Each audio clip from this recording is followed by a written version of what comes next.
सपना सतावे सजने, पास बुलावे सजने, हो सपना सतावे सजने, पास बुलावे सजने, प्रिया आभू सतावे छे बिंदिया, आहा बिना अवे नहीं निंदिया, आहा बिना अवे नहीं निंदिया, कंगना जी कन सजना, बिंदिया बुलावे अंगना।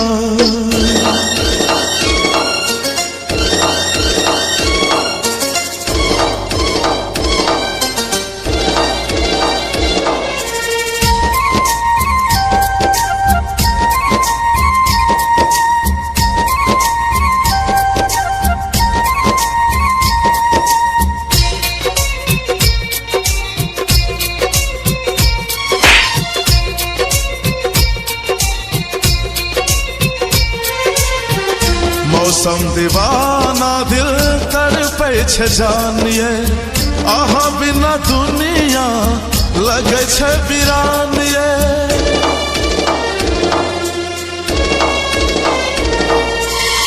कोना का बताबो हम मजबूर दिल छे, आस मिले बड़ी मुश्किल छे। प्रीत लगा का दिल धड़का का मोह लो ए मन के, एको पल ने चैन अबै छे आहा बिने तन के।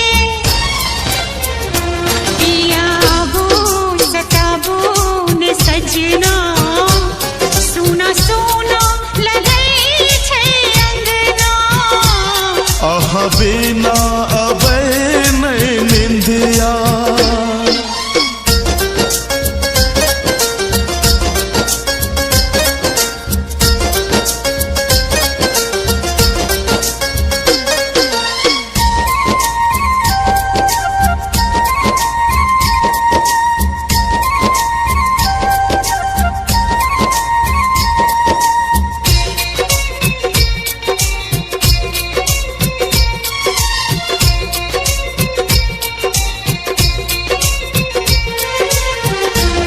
घट मरै छी हम संसार में, जीवन बीत रहल छे पिया इंतजार में।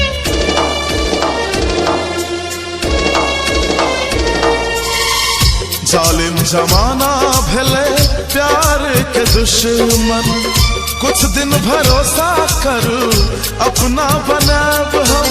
प्रेम सुधाने ना साबर से रीत केहन संसार के, ओ मंदिर मंदिर मस्जिद मस्जिद दुआ मांगे छे प्यार के। प्रिया आभू सतावे छे बिंदिया, आहा बिना अवे नहीं निंदिया, सुना सुना लगै छे अंगना। ओ सपना सतावे सजने, पास बुलावे सजने।